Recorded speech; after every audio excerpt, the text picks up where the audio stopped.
দেখতে পাইনি বইমেলার ভিতরে পুরো এন্ট্রি করে দিচ্ছি। মেলাটা স্টার্ট 2 দিন যেমন হয়ে গেছে, তো এখন দেখছি পুরো সব দোকানে, যেমন এদিকে দেখছো ডান দিকে জ্ঞান বিচিত্রের ভবিষ্যৎ, তো এদিকে একটা অক্সফোর্ড বলে একটা দোকানের নাম আছে। আর গাইস এদিকে সব দেখছো পুরো কোল্ড ড্রিঙ্কসের দোকানও আছে, আর কোল্ড ড্রিঙ্কস আইসক্রিমের গরমের সময় যেটা আরো খুব ভালো লাগবে অনেক। এখানে দেখছো পুরো গাড়িতে কোল্ড ড্রিঙ্কস নামাচ্ছে। আর গাইস এখান থেকে পুরো মেঘের ভিউটা দেখছো, কিন্তু দেখতে কিন্তু হেভি কি সুন্দর লাগছে দেখছো।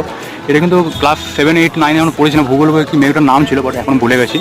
বাট এখানে দেখছো পুরো মাঠের উপরে বেশ দেখতে কি সুন্দর লাগছে চারিদিকে পুরো। গাইস এদিকে দেখছো পুরো বড় বড় 3টে বা 4টে এখানে পর রেস্টুরেন্ট আছে। আর এখান থেকে এদিকে যে সোজা রাস্তা আছে, এটা গেলে হচ্ছে কেএমপি পার্কটা উঠবে। তো সেই হিসেবে তোমরা বুঝতে পারবে যে কোন জায়গাটা করে এই হোটেলগুলো আছে।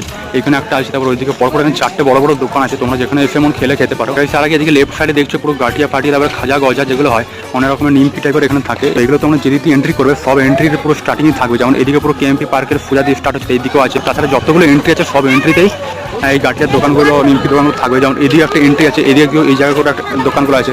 ওটা সোজা যদি যাও, সোজা গিয়ে ওই দিক দিয়ে যখন এন্ট্রি হবে ওইদিকেও পুরো দোকানগুলো আছে।